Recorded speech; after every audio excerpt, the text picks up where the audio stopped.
আবু জেহেল একটা লোকের কাছ থেকে টাকা হাওলাত নিছে। আবু জেহেল ছিল একটা ছেঁচড়া টাইপের লোক, টাকা হাওলাত নিলে আর দিত না, দোকানে বাকি খাইলে আর সেই বাকি টাকা দিত না। এমন কিছু ছেঁচড়া লোক এলাকায় আছে কি আছে না? আবু জেহেল ছিলেন এই টাইপের লোক। মক্কার মানুষের কাছ থেকে অনেক কিছু হাওলাত নিত, টাকা নিত, অর্থ নিত, কিন্তু আবু জেহেল দিত না। একদিন আবু জেহেল বাজারে গেলেন, একটা লোক উট বিক্রি করতে আসছে, উট ঘোড়া। আবু জেহেলের একটা লাল ঘোড়া পছন্দ হইল, যায়া ওই ঘোড়ার মালিককে বলে ঘোড়াটা আমার কাছে বিক্রি করো। বলে ঠিক আছে আবু জেহেল, তুমি মক্কার বড় নেতা, ঠিক আছে তোমার কাছে বিক্রি করলাম। কত দিরহাম? বলে 100 দিরহাম। কয়শো দিরহাম?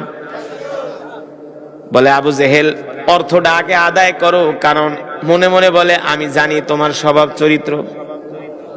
আবু জেহেল বলে শোনো, তোমাকে আমি 100 দিরহাম না আরো 10 দিরহাম বাড়ায় দিব, তুমি আমাকে ঘোড়াটা দিয়া দাও, আগামীকাল সকালবেলা আমার বাড়িতে যায়া 110 দিরহাম নিয়ে আসবা। এই কথা বলে আবু জেহেল ওই ব্যক্তির থেকে ঘোড়াটা নিল।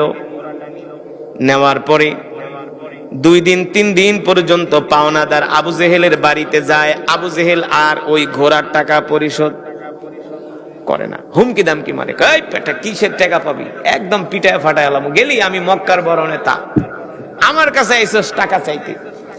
এখন তো বেচারি মক্কার গলিতে গলিতে ঘোরে, আবু জেহেলের ছেঁচড়ার থেকে তো টাকা আদায় করতে জুতা কয়েক জোড়া ক্ষয় হয়ে গেছে, কি এর টাকা আদায় করব।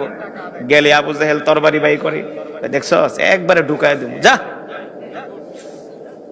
এবার ওই লোক আবু লাহাবের কাছে যায়, আবু সুফিয়ানের কাছে যায়, ওলীদ ইবনে মুগিরার কাছে যায়, সবার কাছে যায়, ধর্ণা ধরে, বলে ও তোমরা মক্কার বড় বড় নেতা, আবু জেহেলের কাছে আমি ঘোড়ার টাকা পাই, দেয় না, একটু শোধ করে দাও, টাকাটা আমাকে আদায় করে দাও। আবু লাহাব আবু সুফিয়ান ডাক দিয়া বলে, মিয়া তুমি আর লোক পাইলা না, আবু জেহেলরে দিছো ঘোড়া বাকি, কে আমরা আবু লাহাব আবু সুফিয়ান তো দূরের কথা, আমাদের 14 গোষ্ঠী ওর থেকে টাকা আদায় করতে পারবো না। তবে শোনো, এই মক্কার জমিনে একজন ব্যক্তি আছে, ওই যে মসজিদের কোনায় বসে রয়েছে, তিনি কে? তিনি কে? আমাদের কলিজার টুকরা বিশ্বনবী রাহমাতুল লিল আলামিন। আল্লাহু আকবার। বলে শোনো, মক্কার বড় বড় নেতাদের পিছনে ঘুরা লাভ নাই, আবু জেহেলের কাছে সবাই ফেল, কেউ আবু জেহেলের থেকে তোমার টাকা আদায় করে দিতে পারবো না। যদি একজন ব্যক্তি পারে, সে হলো ওই যে আব্দুল্লাহর ছেলে মোহাম্মদ, আমাদের ভাতিজা।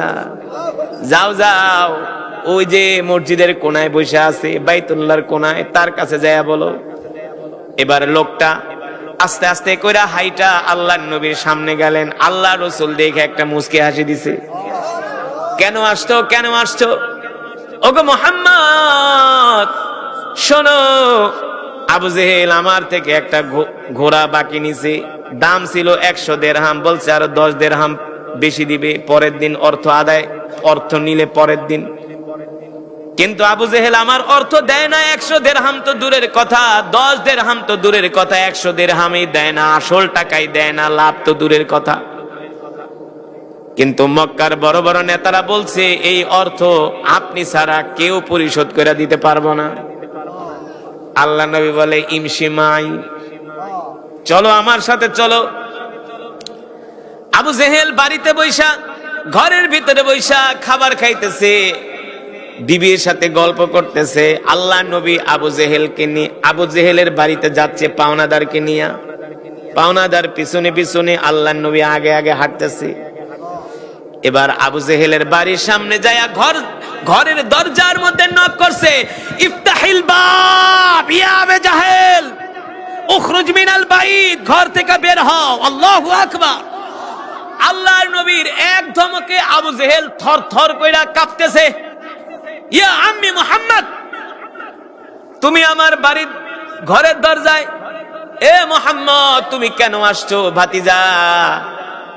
ইয়া আম্মিল গালি, ইয়া আম্মিল গালি।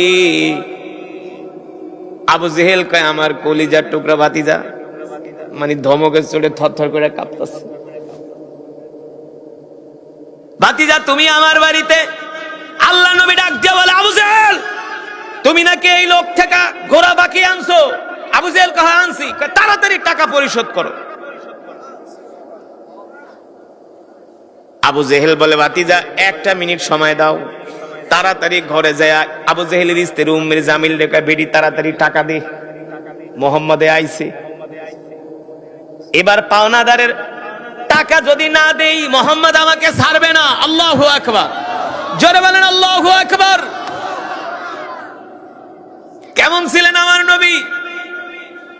থরথর কইরা কাঁপতে কাঁপতে আল্লাহর নবীর কাছে এসে বলে, না মোহাম্মদ, আমি আমার ঘোড়ার পাওনা টাকা পরিশোধ করে দিলাম। সুবহানাল্লাহ বলেন। এবার পাওনা টাকা যখন পরিশোধ করে দিছে, পাওনাদার চলে গেছে। ওই দিক দিয়ে আবু জেহেল, আবু সুফিয়ান, আবু লাহাব আবার গোয়েন্দা পাঠাইছে, যা তো যা দেখতো আসলে মোহাম্মদের লাগে কি আচরণ করে আবু জেহেল। কে আমরা এত বিচার সাল্লিশ করলাম, টাকা উড়ায় দিতে পারলাম, আবু জেহেল আমগো কথা শুনলই না, পাত্তাই দিল না। কিন্তু মোহাম্মদের সাথে কি আচরণ করে একটু আমাদের কাছে আইসা বলবা। আবু সুফিয়ান, আবু লাহাব যে গোয়েন্দা পাঠাইছে, সে আইসা দেখছে আবু জেহেল আল্লাহর নবীকে দেখার পরে ভয়ে থরথর করে কাঁপতেছে। এই দৃশ্যটা ওই গোয়েন্দা দেখছে কি দেখছে না? দেখছে না যে আবু জেহেল এমন একজন হারামি টাইপের লোক যে কাউরে ভয় পায় না, কিন্তু আল্লাহর নবীর দিকে থরথর করে কাঁপে। মক্কার ভিতরে খবর হয়ে গেছে, শুনছো তোমরা আর কি নেতা, এ আবু সুফিয়ান, আবু লাহাব, ওয়ালিদ ইবনে মুগিরা, তোমরা আর কি নেতা, তোমাদেরকে আবু জেহেল ভয় পায় না, কিন্তু মুহাম্মদকে দেখলে থরথর করে কাঁপে। আল্লাহু আকবার।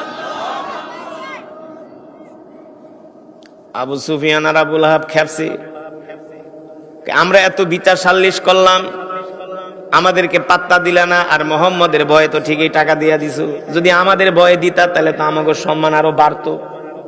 ওই লোক যায় কইতো আবু সুফিয়ান টাকা আদায় করে দিছে। কথা বুঝেন? আপনাকে এলাকায় যদি কাউরে কোনো বিচার সাল্লিশ দেন, সে যদি আর বিচার করতে যায়, তার কথা যদি না মানে, সে লজ্জা পায় কি পায় না? পরে লাস্টে কি কয়, বাবারে আমি চেষ্টা করছি, পারি নাই, আমারে মাফ করো, অন্যজনের কাছে যাও। তখন আর তার মান সম্মান থাকে? আরে কথার উত্তর দেন না কেন?